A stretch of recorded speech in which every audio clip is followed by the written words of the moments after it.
gudoomiyaha ururka Dangu Sayid Daahir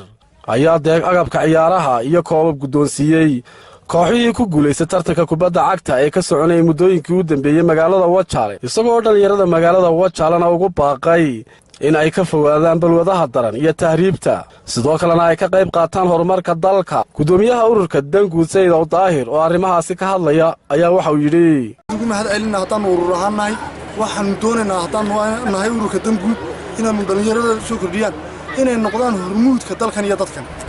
taasi baan ku dhiirigelinaynaa meel kasta oo aan joogno Wajaale oo kaliyana ku koobnaan mayno gobolka Gabiley waanu gaari doonaa Boorama Burco meel kasta Hargeysa meel kasta dhiirigelintu waxay ka qayb qaadataa in qofka aqligiisu koro dad badan oo cilmi leh oo magaranayay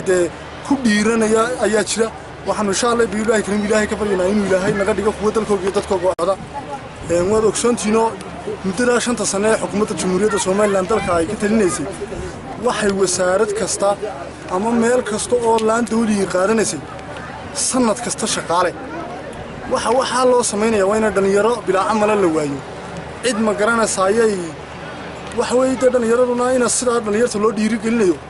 muddada 5 sano wasaarad kasta wasaaradaha Soomaaliland kamida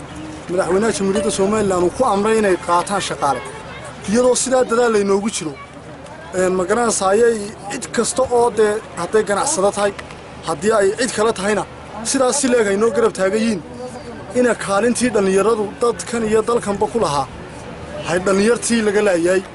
oo noqonayaan dhalinyartii qaar aan waxba soo kordhinay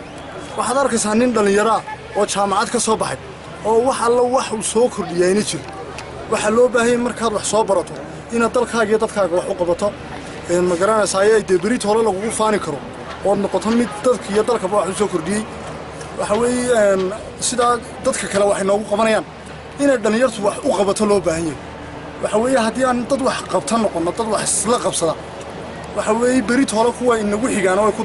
way ku dayanayaan waxaan ku dhiirigelinaa kooxaha koobkan ka soo qayb galay inay mar kasta dalkooda iyo dadkooda wax ku soo kordhiyaan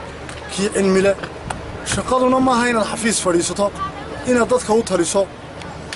haddii waxa mashaakil aad ku soo kordhin weydo dalkaaga iyo dadkaagiiba wax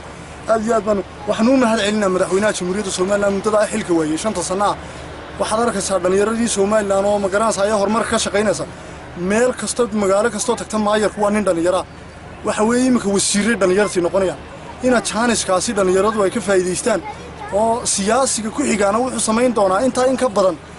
Mukhtaar Nuux Ibrahim Hoon Cable TV magaalada Wajaale